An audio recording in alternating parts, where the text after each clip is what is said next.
BB Collaborate, taking a closer look. So welcome everyone to our session on Blackboard Collaborate, taking a closer look. We'll be taking a closer look at Blackboard, yeah. So on today, Kenneth Berry, my colleague and instructional technology support specialist, is here with us, as well as other members of our team, Melissa Kahn, Angie Capiello, Shane Chan.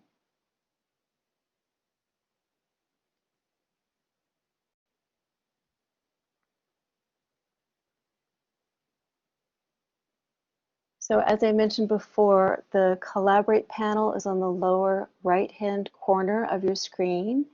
And when you click on it, you'll be able to see the options there. The leftmost one is the chat option where you can type questions and comments. And the far right is the settings where you can disable pop-up notifications or audio notifications if you would prefer.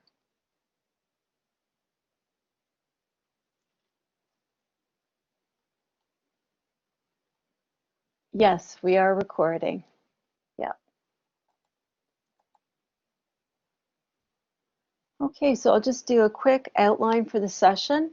We're going to just discuss preparing for your online session, some tips for you to think about as you think about your sessions you may be holding with Blackboard Collaborate, and also some activity examples.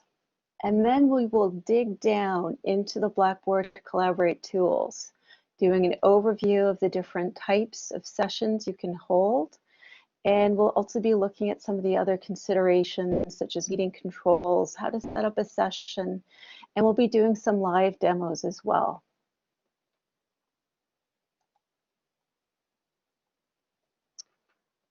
So preparing for your online session.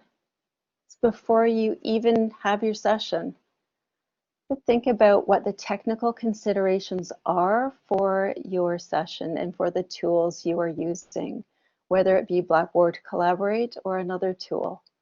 So we will be providing as well a link to the information about system requirements for Blackboard Collaborate.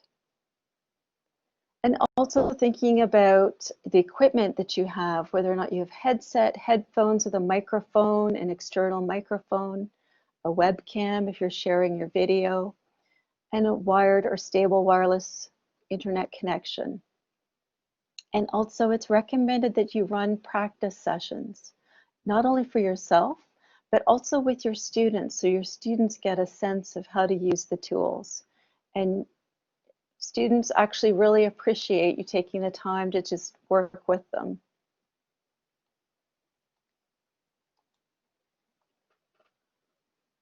As well, during the session, or just prior to the session, gathering all your notes together, opening any applications or files that you have for the class session, closing any unnecessary applications. So if you have Outlook open, you're probably going to want to close that. Eliminating any nearby distractions where possible. Conducting that audio and screen sharing test. So you can do that using the settings. We'll show you how to do that. And planning for your lecturettes, your mini lectures of about 10 to 15 minutes. And for regular check-ins with students. So first off, we're going to start off with a chat activity. So if you open the Collaborate panel on the lower right-hand side to expand it, and then click on the speech bubble, you could indicate how many students you have in the class you're going to be teaching.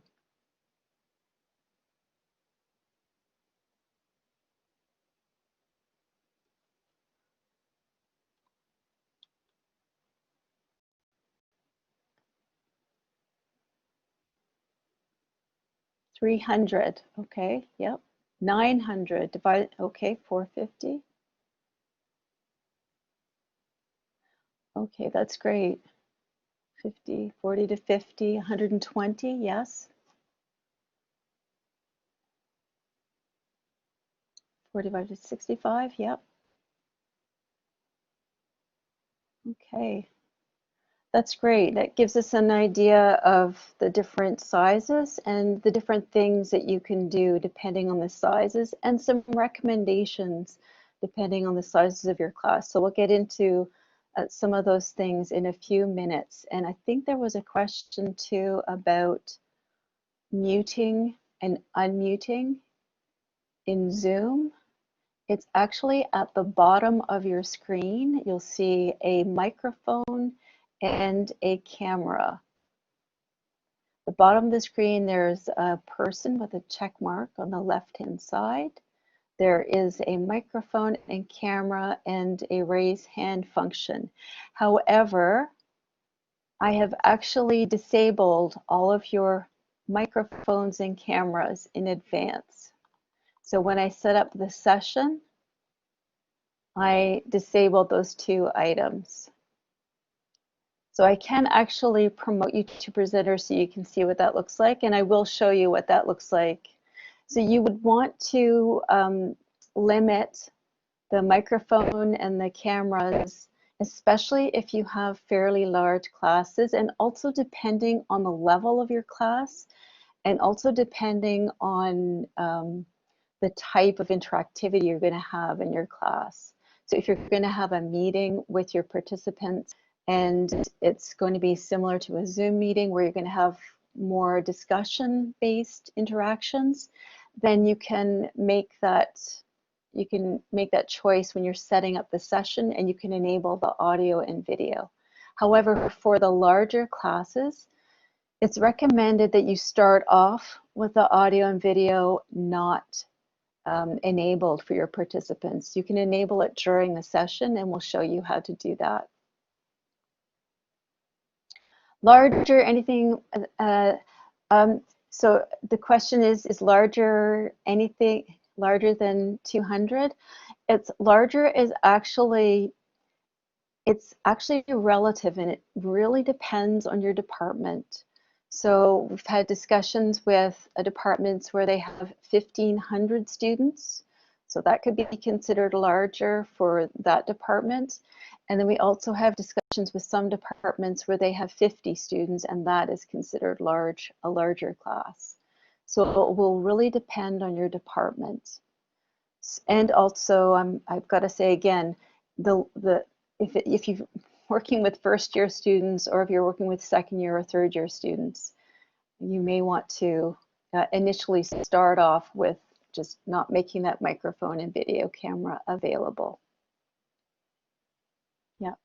So Jane, if it's 200, and depending on your class and the things you want to do in your class, you could enable the audio and video function anywhere up to 250, but it could get problematic depending on, you have to set the expectations in advance with your students to let them know that they only turn on their camera when asked to, they turn off their, yes, it's not only to prevent it from freezing, absolutely, yes, but it's also disruptions that can occur with your students.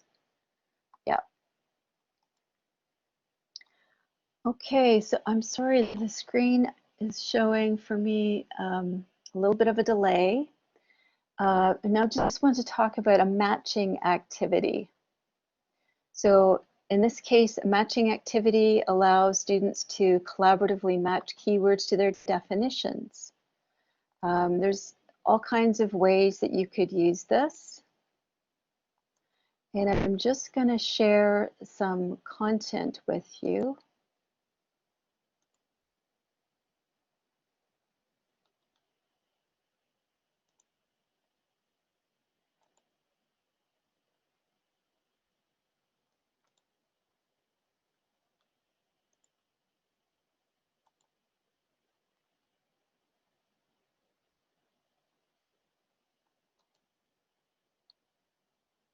Using the whiteboard.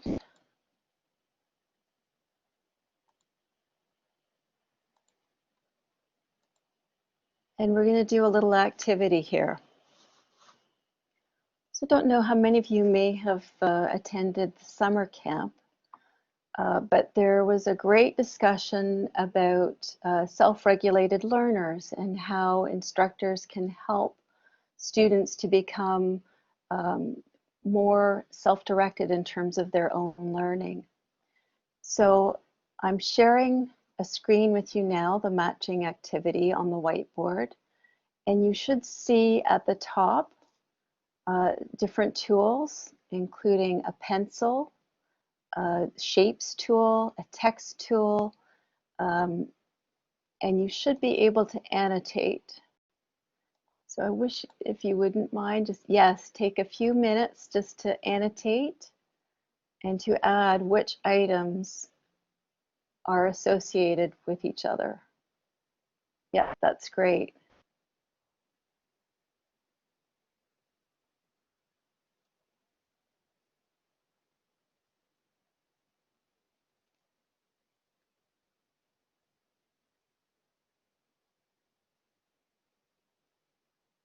Okay, hi, yes, you can see it. It gets a little bit busy, especially if you were to do this in a class of 200 students.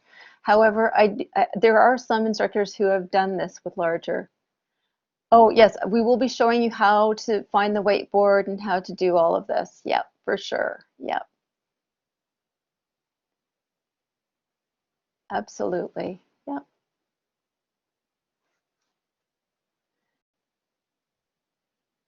Okay, so that's just a quick activity that you can do. And as you can see, there would be quite a bit of can be graffiti and other things on your screen. Yeah.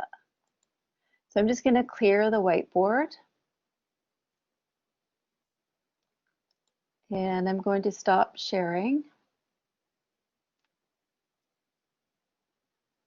And I'm going to go back to sharing my screen.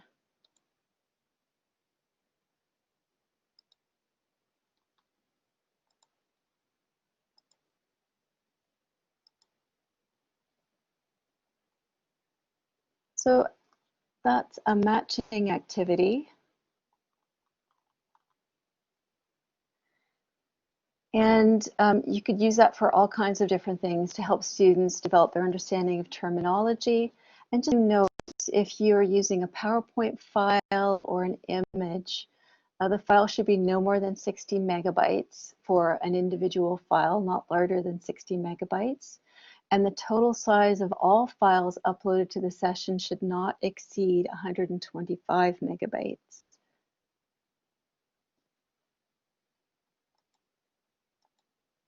And this is the slide that I used to share with you during that activity.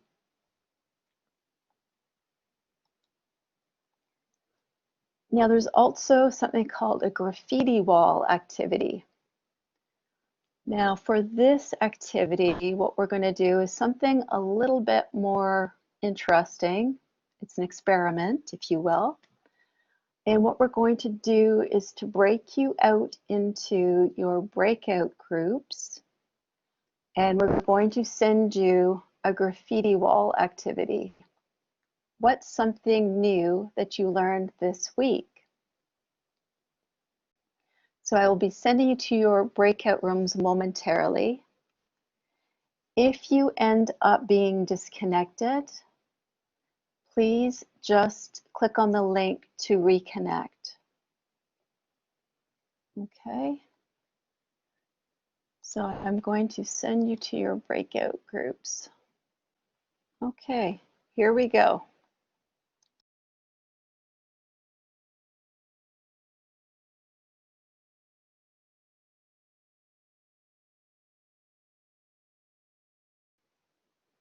Okay, so graffiti wall activity, that was what we just did in the breakout rooms.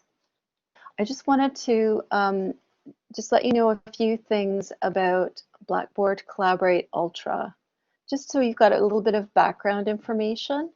So the capacity, so you can have sessions of up to 250 participants and large scale sessions of 250 to 500 participants. So the thing to keep in mind, there are differences between the two tools, right? Similar to a Zoom meeting and a Zoom webinar, we have a Blackboard Collaborate session and a Blackboard Large Scale session. So the Blackboard collaboration is for up to 250 participants, and the large scale session is for 250 to 500. So the thing really is also, how interactive do you want your session to be? Do you want your students to be using their microphones, their video? Do you want participants to be able to mute or unmute their own video and audio? Do you want them to be able to share their screens and do other items? The other thing is, for the large scale sessions, only the moderators can mute or unmute their own audio and video, and you actually have more control over the participants. And students they can raise their hand. They can also agree or disagree, or provide some feedback through the chat, and also you can enable the whiteboard. But there are no breakout groups for those sessions.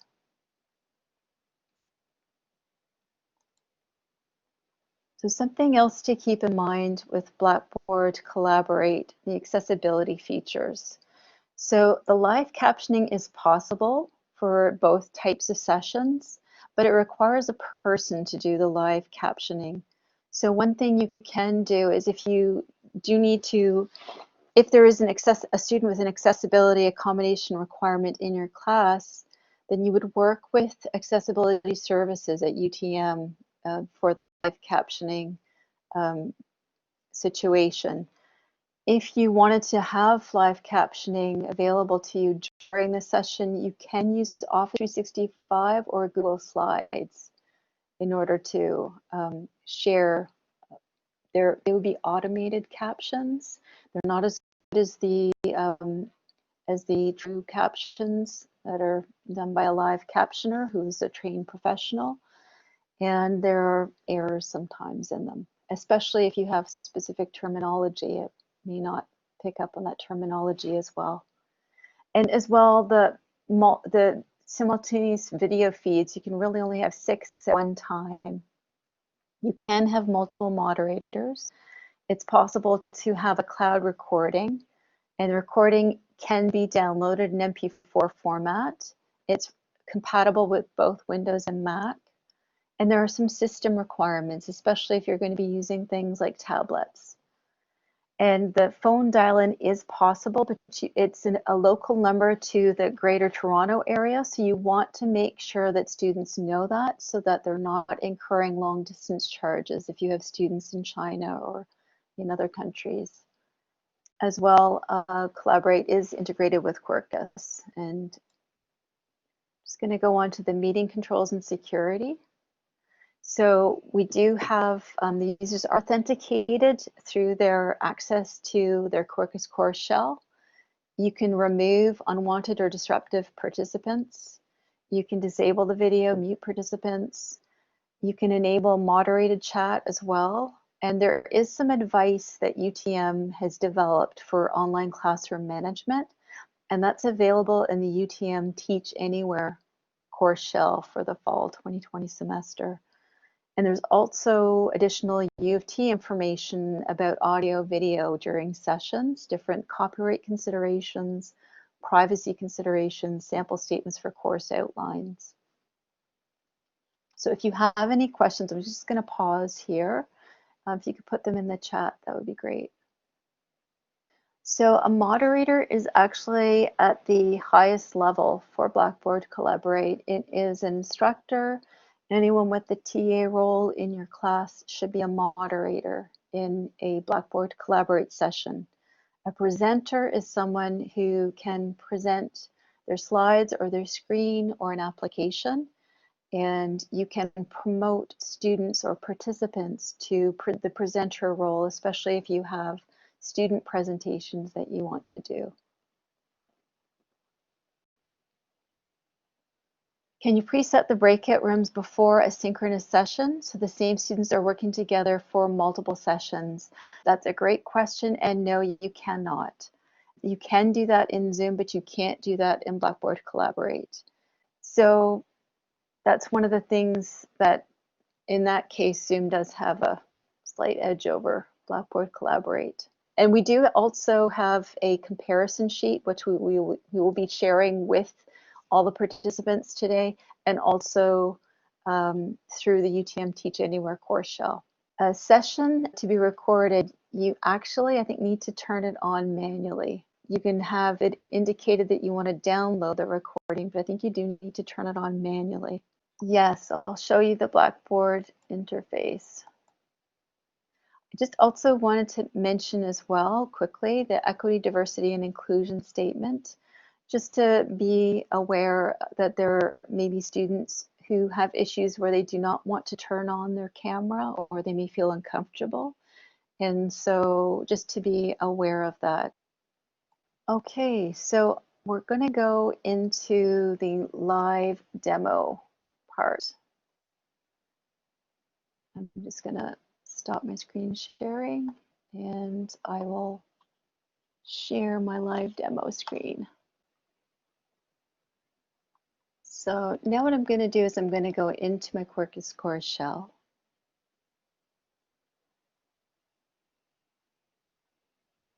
And the first thing I would do would be to activate Blackboard Collaborate in my Quercus course shell by going to Settings,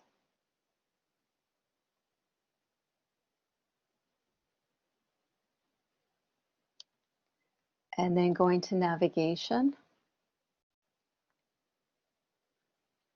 the Navigation tab.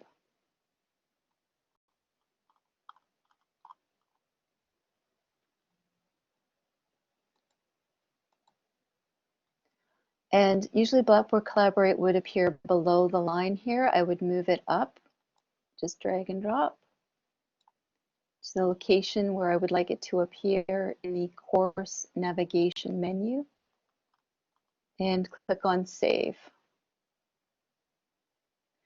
Yes, the difference between collaborations and Blackboard Collaborate on Quercus.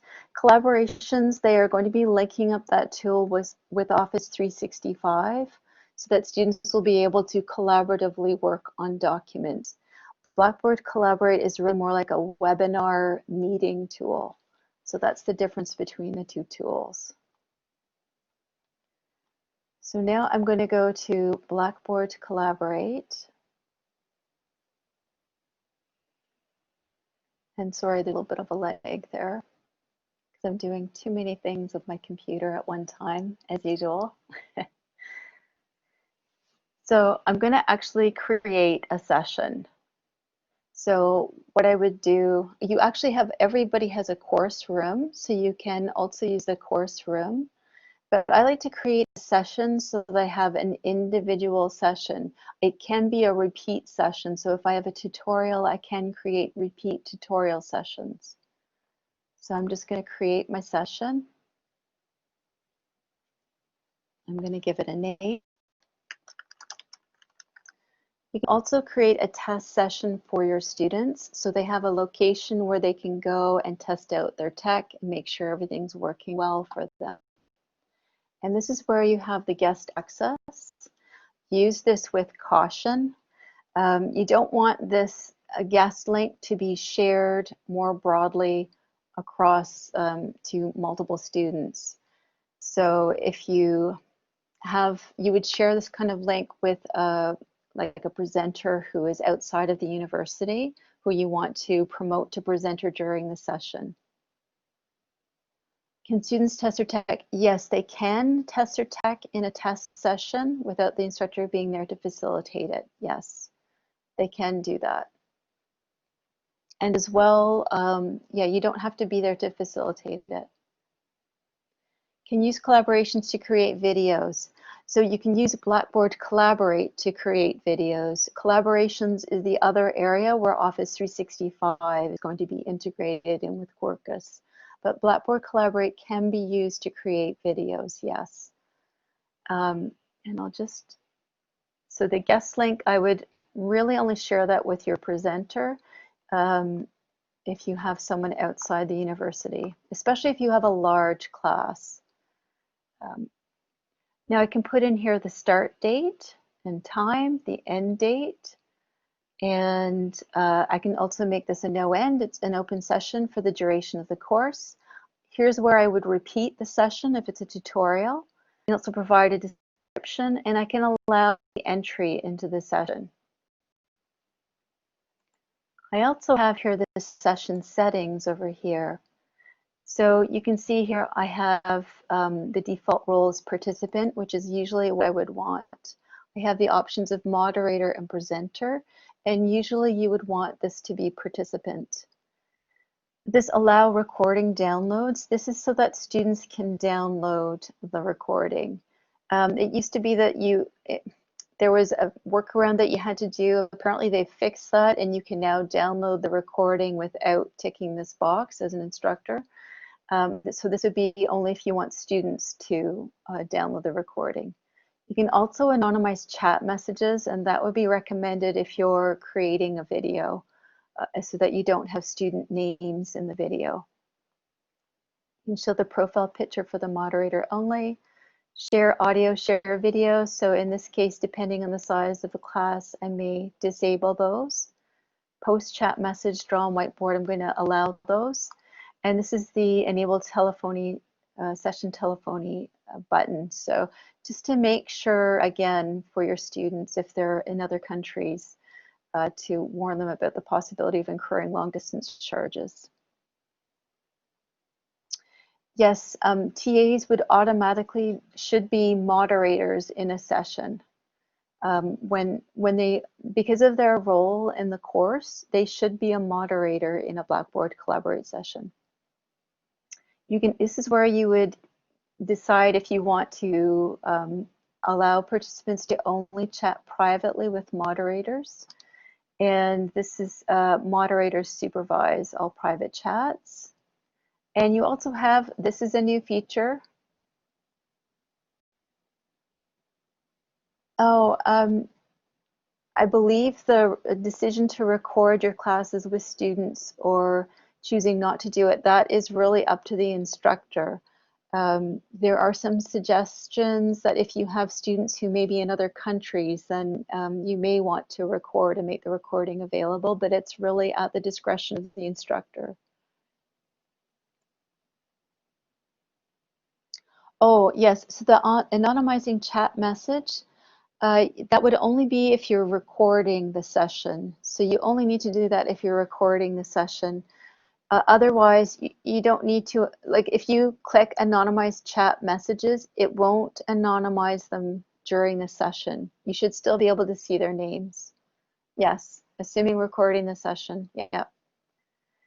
So yeah, this is really a good question. I'd have to get back to you on that. The recommendation, I believe, to anonymize if you're going to be sharing the recording in future years beyond the lifetime of the course.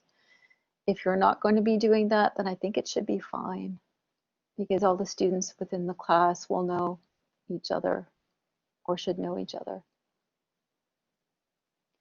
Can TAs change the settings of the sessions? Yes, they should be able to change the settings of the sessions. So please do keep that in mind as well. There is also the profanity, high profanity in chat messages. So that's another interesting option. Now, once I create the session, you'll see that what appears here is allow 250 plus attendees to join. So I can enable this, and this is how I would enable a large scale session by clicking on this tick box here and then saving. So I'm not going to have a large scale session. I'm just going to go with the test session.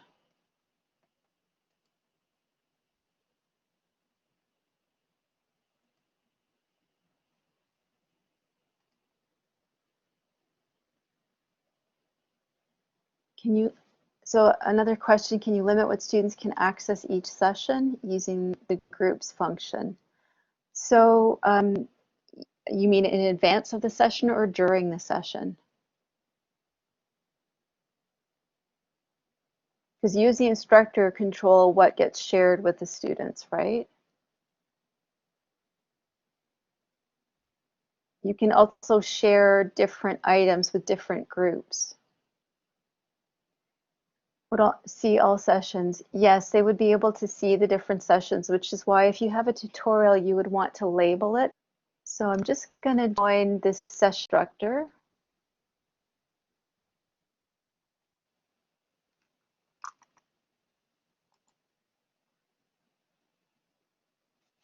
So now you can see that I have a few test students as well in here.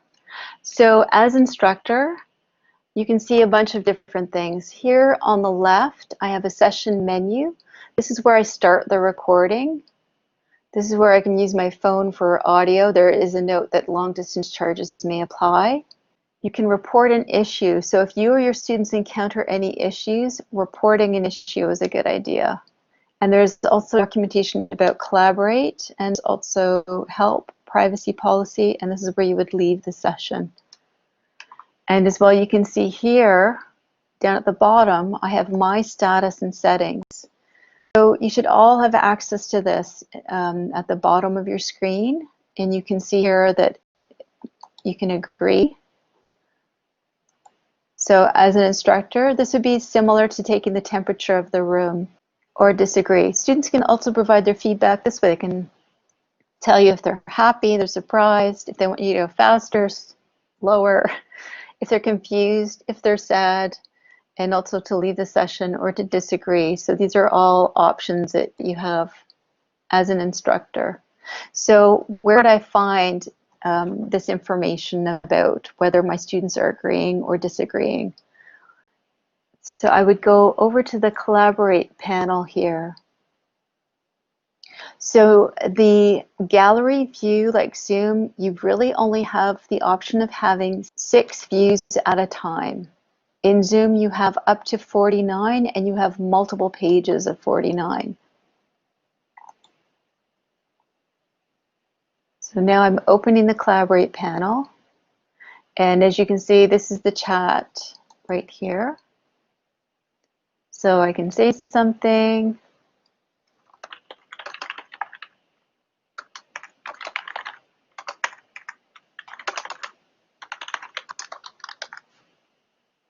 I can also use an emoticon.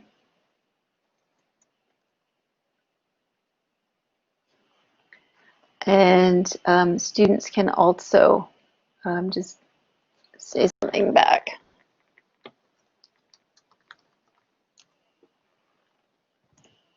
That gives you an idea of, and so the other thing I can do is during the session, I can ask students, so how did everyone do in the readings? Did you find that the readings were, you were able to understand the readings? So I could say, I agree with that, but maybe I have a student who goes to the bottom and say, no, I disagree.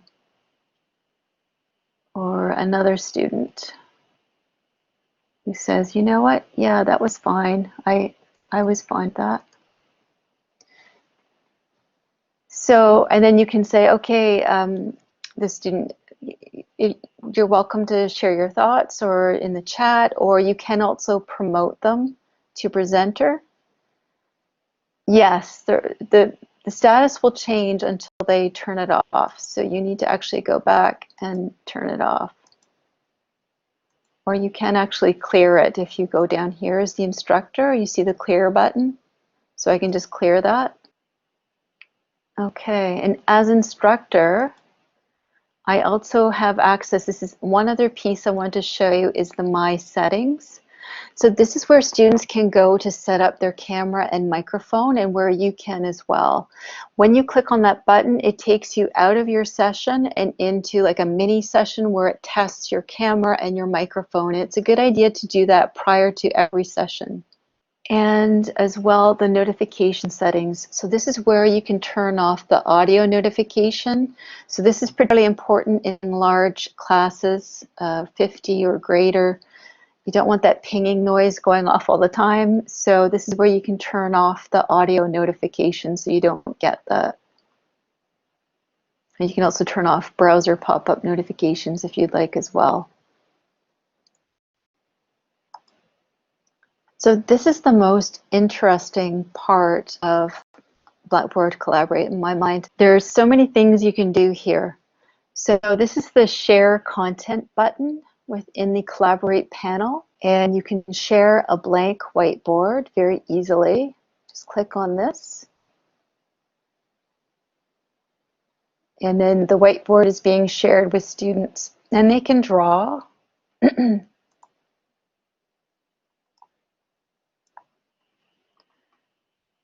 On the whiteboard.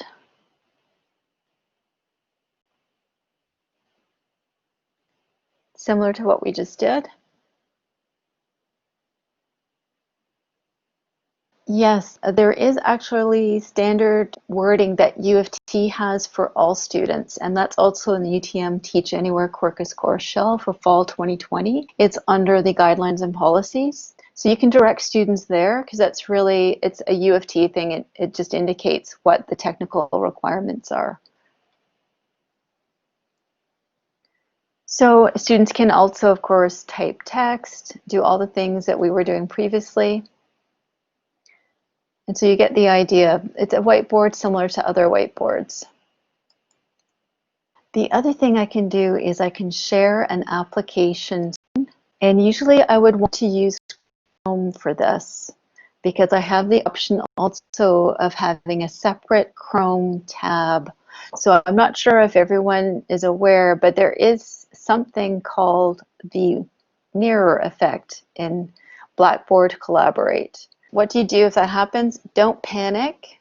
You can just quickly change to another tab in your browser and that will immediately clear it up. It's just basically Blackboard, when it's taking a picture of it, it gives a mirror effect. So just to keep that in mind. So other applications and things that you can share. So you can share your entire screen. You can share an application window. So if you have a browser open, you can use that. Or if you have a PowerPoint or an Excel spreadsheet or another website or anything that you would like. You also have the option of using a Chrome tab. So if you have a Chrome tab that you wanted to share with your students. And you can share audio if you want as well, if you have a video. Yes, I'm going to show you how to share the PDF PowerPoint slides and image slides next, I think. No, actually first it's the sharing your camera. So this actually is, yeah, I'll show you how to share your PowerPoint presentation as well. Oh, yes. So showing a YouTube video during a session, it's not recommended that you do that for Blackboard Collaborate or Zoom. What you can do is provide a link to the video in the chat and ask students to go and view it on their own, because what happens is, if you think about it this way, you're actually creating a video within a video and there can be issues depending on bandwidth. So everybody may not end up viewing the video at the same time. So you'll have people at various points depending on their bandwidth. So if you do show a video, I would keep it very short, but it's really not the best way to share a video with your students. And as well, you may want to share those videos in advance and then discuss them during the session. So I'm just going to go back to sharing a website. Yes, absolutely. Yes, for sure. Share files. So this is where you would share your PowerPoints, so I'm just going to quickly show you how I would do this. I can drag and drop an image, a PowerPoint, PDF file, or I can choose files. I can just click on this item right here. Oops. And this is how I was sharing my image of the matching activity. So I'm just going to upload it. So I've got that uploaded. I can add my PowerPoints in here. I can go through and show my PowerPoints. Some people like this for sharing the PowerPoint, or sorry, other people don't. And the reason is because the sharing your PowerPoints through this, it actually converts the PowerPoints into another format, and it provides a different interface. So if you decide to share your PowerPoints, I would first upload it and just try it out first and see if that's something that you want to do, or if you would prefer to share it as an application. If you have bandwidth internet issues, then uploading it in advance is a better idea than sharing the application. So I can share this now. I'm going to share this with my students.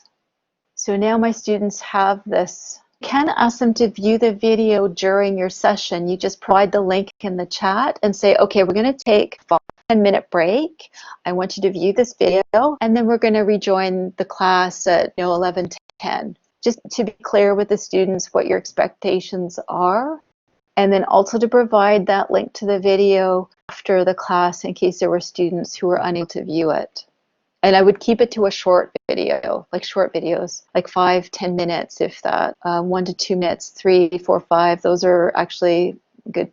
But if you have like an hour-long video or a half-hour long video, even a 20-minute video, those are getting to be a bit long because there's buffering that needs to happen. And oh, a DVD that's not online? Yes, that's another question, and that's actually also a copyright question because that would be changing from one format to another format, and you would want to first see if it's available in the collection online and make that perhaps available, students. Yeah, so that would be another question regarding the DVD. You can talk to your liaison librarian about that.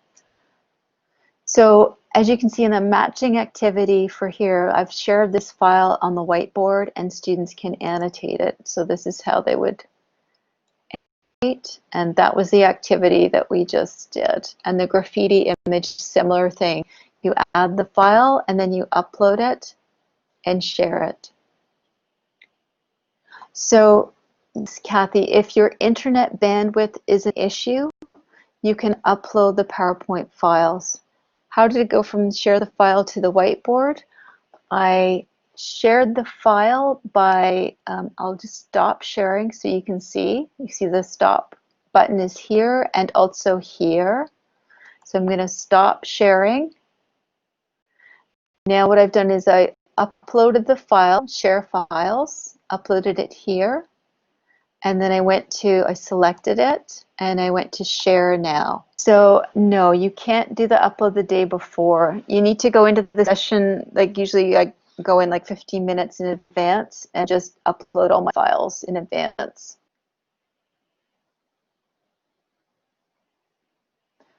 Okay, so any other questions?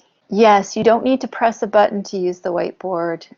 You just tell the students at their end, you just tell them that they should be seeing right at the top. They have a pencil, they can add a shape, they can add text, and please don't clear the whiteboard. And they can change the color of their interaction with the whiteboard as well. Yes, all shared files can share as a whiteboard. Yes.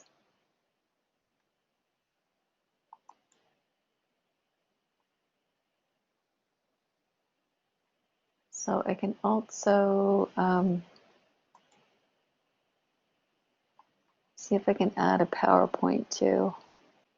So I'm just uploading the PowerPoint file. Yeah, so you need to turn on the recording and you would do this, open the session menu, start recording. And then you would also need to share the link, and we'll show you where that link is. It's converting the file to the Blackboard format.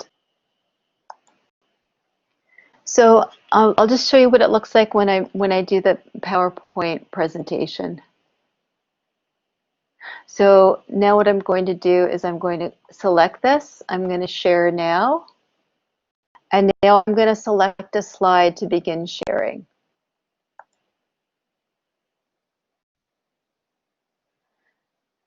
So now what my students see is they only see the slide that I'm on. They don't see the slide items on the right-hand side that you're currently seeing. This is the instructor view. So these have been directly uploaded into the Blackboard Collaborate session. Oh, no, the other thing is that it does not retain animations. To the animations, it's actually recommended that you create more than one slide for the animation. And I think that's the same thing if you're, yeah, just to keep that in mind. That's a good point. So you get a sense of what it's like to upload your PowerPoints in here and to navigate around within the slides and share those slides with your students. So now I'm going to stop sharing my slides.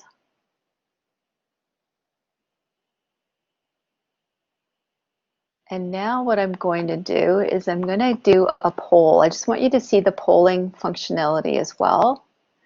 So I can do a multiple choice poll. So here, I'm just going to add it in here.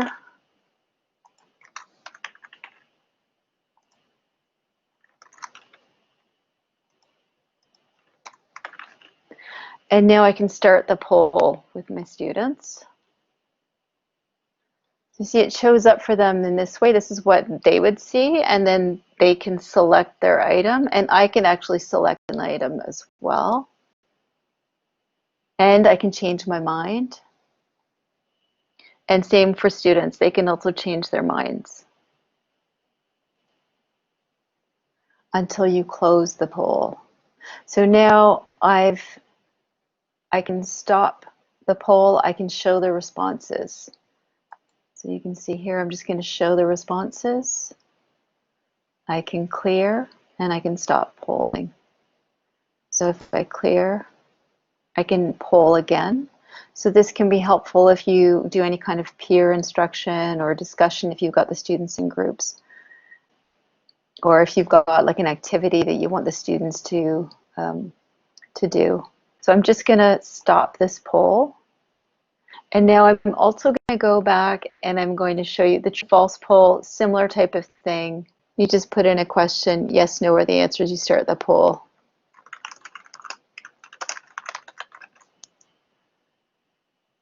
Just going to start, same thing, and people can complete the poll and stop. So any questions about the polling? Yes, you can record the responses to the poll. They will be recorded. You can download the responses. And I can show you where to get that. So I'm just going to set up the breakout groups so you see what that looks like.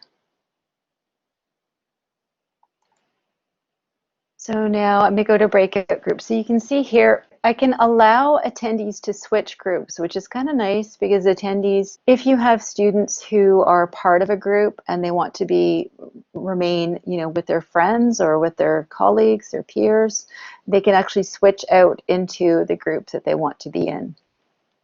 So that is an option. Now what I can do here is I can actually create a new group.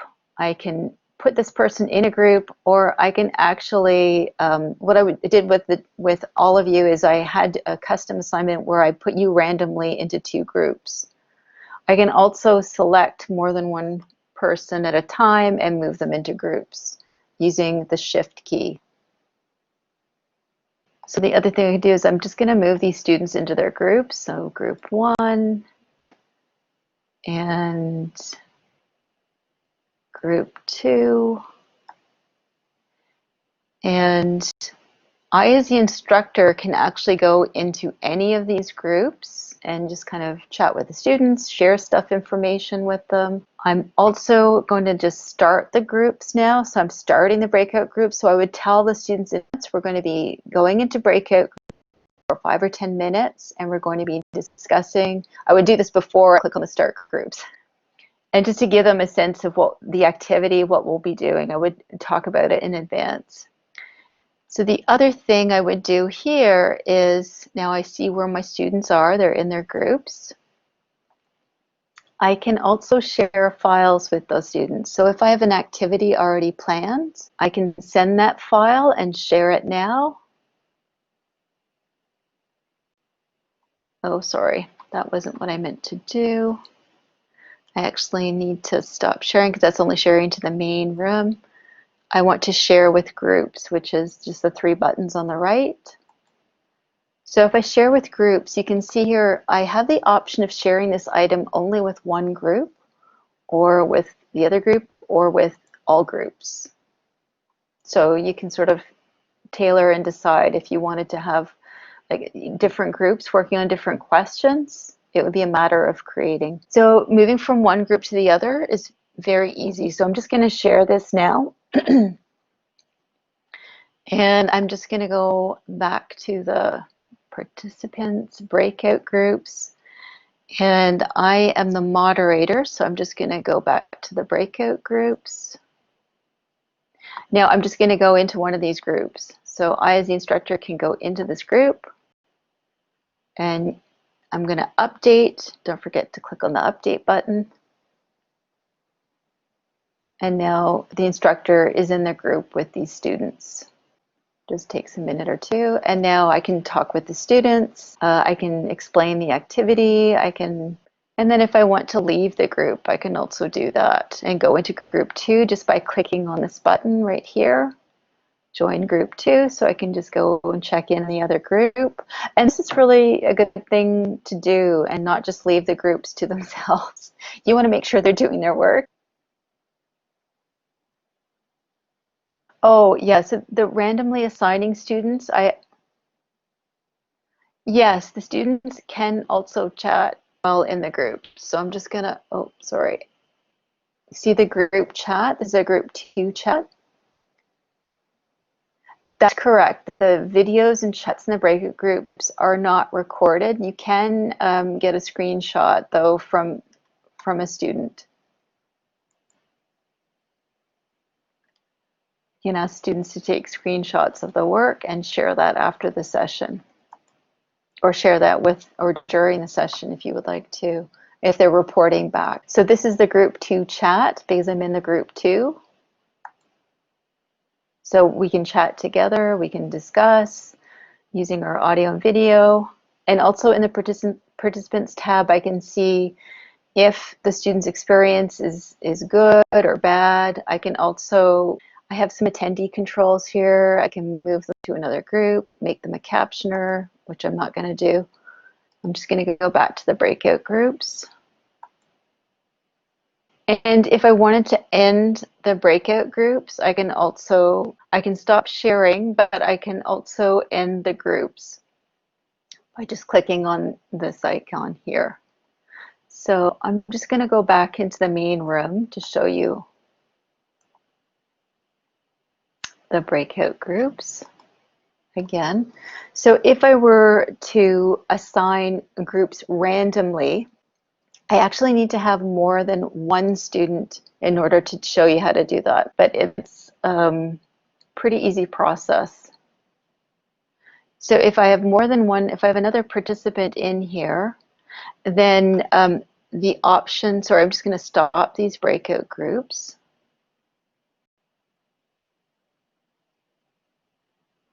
And everybody else is joining back in. But if I go to breakout groups, I can do what's called a custom assignment. And I can also allow attendees to switch groups. So I can actually, it's because I only have 2 people in here. Okay, no, you can't do a permanent group assignment once for the whole semester. You actually would need to do that each time that you have. In Zoom, you can do that though. You have the option of uploading a CSV file in advance and having the same students attend in the same groups. Yes, correct. So if you have more students in here, you would have the custom assignment and the ability to randomly assign to the different groups just with a few clicks.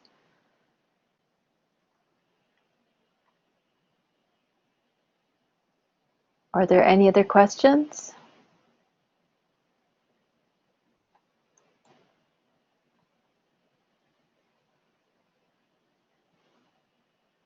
So I'm just going to show you where you would go to find a recording. So I'm just going to create a quick recording here. And I'm just going to do a quick poll.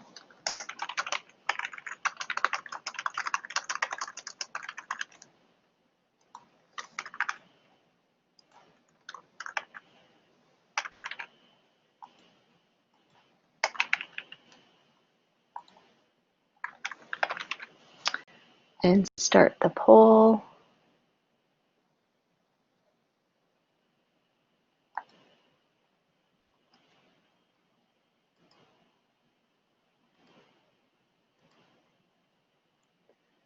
Okay, and now show responses, and I'm going to stop the poll. Okay, and I'm going to stop my recording.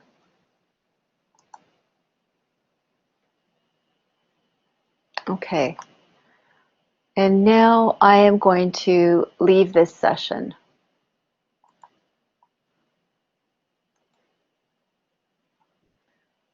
Let me skip that. And I'm going to go back into Blackboard Collaborate. Now, for this test session, it's still in progress. So I'm just going to edit the settings and make it so that it ended as of.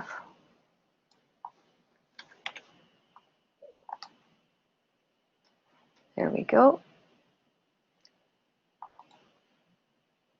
Okay, so now the session is ended. So you can't see the recording until the session has ended.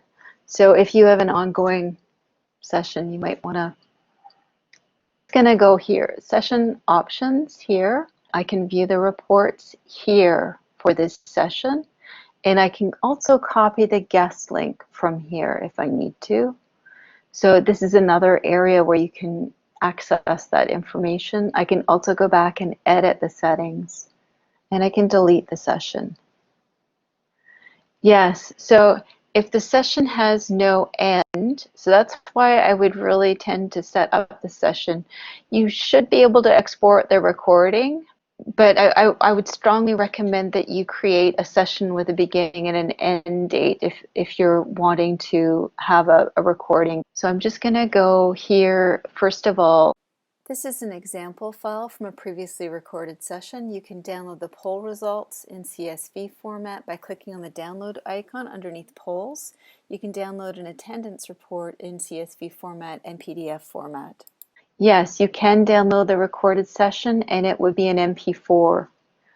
And I'm going to go up here, and I'm going to look for the recording for this session. Yes, you can download the recorded session and upload it to My Media. If you decide to continue recording a session after you've stopped, a new recording is saved and added to the list of recordings for that session.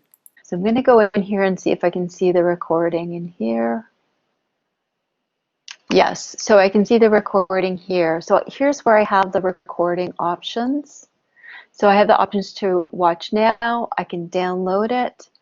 I have recording settings. I can delete it. I can copy the link. So I would copy the link if I want to share this recording with my students, and I would put it into a module. So I've copied the recording. I would go into the module, and I would just click on this right here, and I would enter it as an external URL. I would put in the link that I've just copied and give it a name and load it in a new tab and add the item. So now the link to the video is there. You also need to make sure it's published so that students can see it. And there are screenshots in our slides.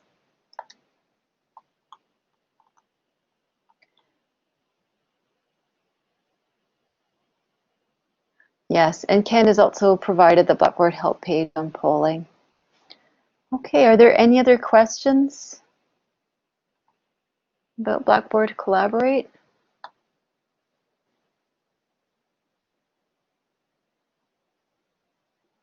Okay, I'm going to stop the recording now, and I wanted to thank you all for coming to today's session.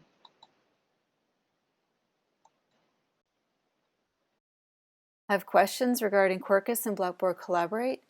Contact us via email or telephone.